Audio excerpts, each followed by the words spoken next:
राज्य में रेत माफिया पर शिकंजा कसने के लिए राज्य सरकार ने बड़ा निर्णय लिया है। गौण खनिजों से संबंधित सभी अधिकार अब केवल जिलाधिकारी के पास रहेंगे।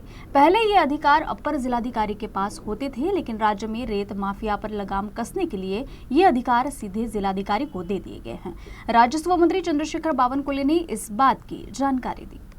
राजस्व मंत्री बावनकुले ने जानकारी दी कि इस निर्णय से सभी प्रकार के लघु खनिजों का विनियमन और अधिक पारदर्शी हो जाएगा। उन्होंने बताया कि इससे विशेषकर रेत खनन से संबंधित अनियमितताओं को कम करने में मदद मिलेगी। साथ ही जिला स्तर पर निर्णय लेने की प्रक्रिया को और अधिक संगठित कर रेत माफियाओं के खिलाफ सख्त कार्रवाई की जा सकेगी। बावनकुले ने कहा कि इस फैसले से आम लोगों को न्याय मिलेगा और संतुलन बना रहेगा। गौण खनिजा संबंधी वाळू असतील, क्रशर्स असतील, दगडखानी असतील, याबद्दलचे लीजचे याबद्दलचे निविदा काढणे वगैरे अधिकार हे जिल्हाधिकारी कार्यालयातच असायचे, जिल्हाधिकाऱ्याकडेच असायचे। पण मागच्या 8-9 वर्षापासून ते ॲडिशनल कलेक्टरला वर्ग केले होते।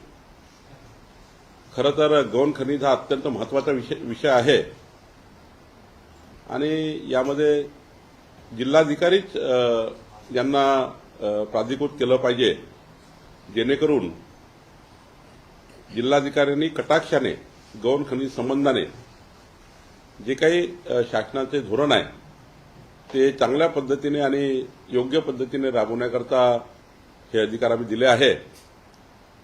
मला वाटतं यातनं थोडं आम्हाला प्रशासनामध्ये अजून चांगलं काम करता येईल। जिल्हाधिकारी स्वतः रिस्पॉन्सिबल असतील। जे काही वाळू तस्करी सुरू आहे, गौण खनिजामध्ये गैरव्यवहार आहे, त्यामध्ये थोड़े जरा जिलाधिकारी इंटरवेंशन आवश्यक है।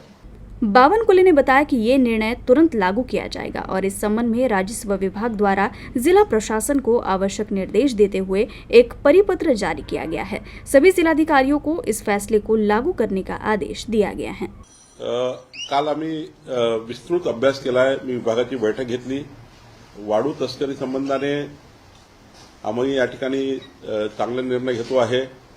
डिमांड आणि सप्लाय यांची गॅप आम्ही कमी करणार आहोत।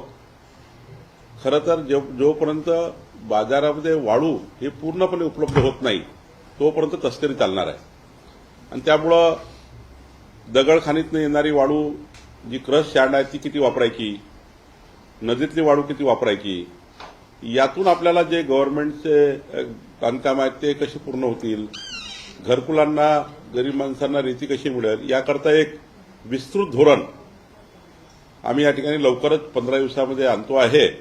दगडखानीतून निघालेली वाळू याच्याबद्दल धोरण तयार करू आणि हे पब्लिक डोमेनवर आम्ही देऊ।